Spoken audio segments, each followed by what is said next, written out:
प्रदेश में जिस प्रकार से लगातार जो डेमोग्राफी में जो परिवर्तन हो रहा है, बदल रहा है, तो ये डेमोक्रेसी के लिए खतरे की घंटी है और उसके लिए समस्त झारखंड वासियों को उस पर हम सबको चिंता करनी चाहिए। और उसमें से सबसे अधिक जो पहला जो प्रभावित हो रहे हैं, झारखंड के हमारे आदिवासी भाई और बहनें प्रभावित हो रहे हैं। इसका मैं एक आंकड़ा मैं बता रहा हूँ सेंसस का, कोई हमारी आंकड़ा नहीं है, बीजेपी का आंकड़ा नहीं है। प्रत्येक 10 साल में जो सेंसस होता है, हम उस सेंसस की आंकड़ा आप सबके सामने मैं रख रहा हूँ। झारखंड प्रदेश में 1951 में आदिवासियों की आबादी लगभग 36% थी और उस समय जो सनातनी हिंदू है उसकी आबादी लगभग 88% थी। मुसलमानों की आबादी 8.9 यानी लगभग 9% थे उस समय। लेकिन जब 2011 में सेंसस हुआ, 2011 के बाद तो सेंसस हुआ नहीं है। 2021 जो कि कोरोना का काल रहा, इस कारण से सेंसस नहीं हो पाया अभी तक। तो 2011 की सेंसस में जहां आदिवासी की आबादी 1951 में लगभग 36% थी, वहीं आज 2011 में 26%। मुस्लिम की आबादी जहां लगभग 9% थे, आज वहां 14.5% यानी 14.53%। और सनातनी की जो आबादी उस समय जहां 87.79% था, वहाँ 81.17% आ गया, यानी उनकी आबादी घटी। ट्राइबल की भी आबादी में गिरावट आई, मुस्लिम की आबादी में बढ़ोतरी हुई।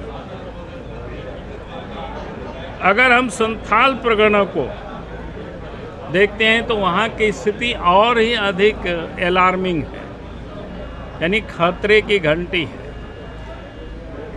संथाल परगना में 1951 में आदिवासियों की आबादी 44.67% थी और उस समय मुस्लिम की आबादी 9.44%। और उसके बाद अन्य लोगों की जो आबादी थी वो 45.9%। 2011 में आदिवासियों की आबादी 28.11%, यानी 44 से सीधे 28% में आया। मुस्लिम की आबादी 9.44% थे, वो 22.73% हुआ। अन्य की आबादी जो 45.9 था, वो 49.2%।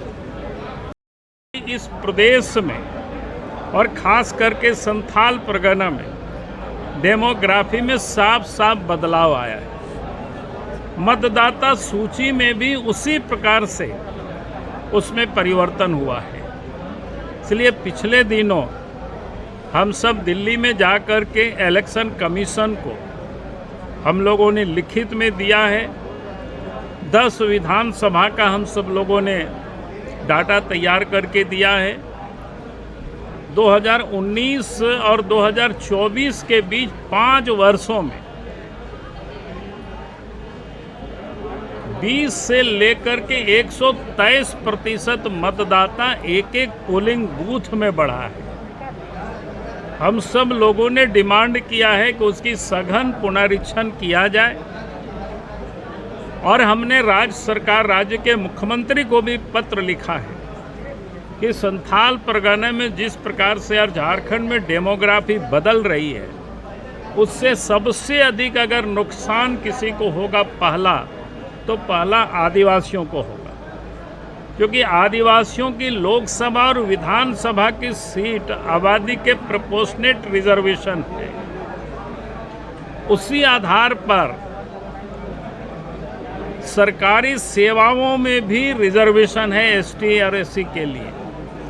लेकिन आज जिस प्रकार से एसटी की पॉपुलेशन में गिरावट दिख रही है, तो मैं कह सकता हूं कि उनके रिजर्वेशन में भी आने वाला कल संकट होगी और इसीलिए सरकार को एसआईटी गठित करके उसको जांच करानी चाहिए।